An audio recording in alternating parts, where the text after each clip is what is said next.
আসসালামু আলাইকুম। ফাহমিদা ক্রিয়েশন চ্যানেলে আপনাদের স্বাগত। আজ আমি আমার বাচ্চার জন্য যে হোমমেড নুডলসটা তৈরি করি তা তৈরি করে দেখাই, শেয়ার করব। প্রথমে প্যানটাকে হালকা করে গরম করে নিতে হবে। তারপরে 1 চামচ ঘি দিতে হবে। হালকা করে গরম হয়ে এলে পেঁয়াজ কুচি আর রসুন কুচি দিতে হবে। পেঁয়াজ কুচি আর রসুন কুচি হালকা করে বেছে নিতে হবে।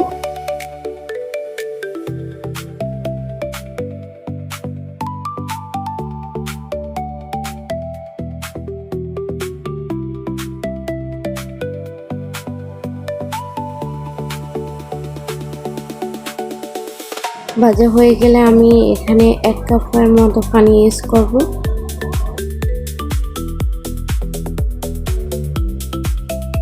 পানি হালকা গরম হয়ে গেলে আমরা নুডলসগুলো দিয়ে দেব। এখানে আমি 1 চিমটি মরিচের গুঁড়া, 1 চিমটি হলুদের গুঁড়া, 1 চিমটি মশলা গুঁড়া, এখানে মশলা বলতে জিরা ধনে গুঁড়া আছে, 1 চিমটি লবণ। তারপরে এগুলোকে ভালো করে ফুটিয়ে পানিগুলো শুকিয়ে নিব। শুকানোর পর আমরা এখানে ডিমের হাফ অংশ এখানে দিয়ে দেব। শুকানো পর্যন্ত আমরা কিছুক্ষণ নাড়তে থাকবো।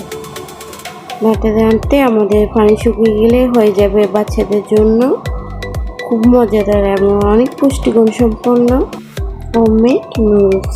এটা আপনি আপনাদের বাচ্চাদের জন্য তৈরি করে দিতে পারেন, একবার ট্রাই করে দিতে। নুডলসটা হয়ে গেছে, এখন আমরা নামিয়ে পরিবেশন করব। আর আমার চ্যানেলটি ভালো লাগলে মজা মজা রান্নার রেসিপি পেতে সাবস্ক্রাইব করুন। ধন্যবাদ।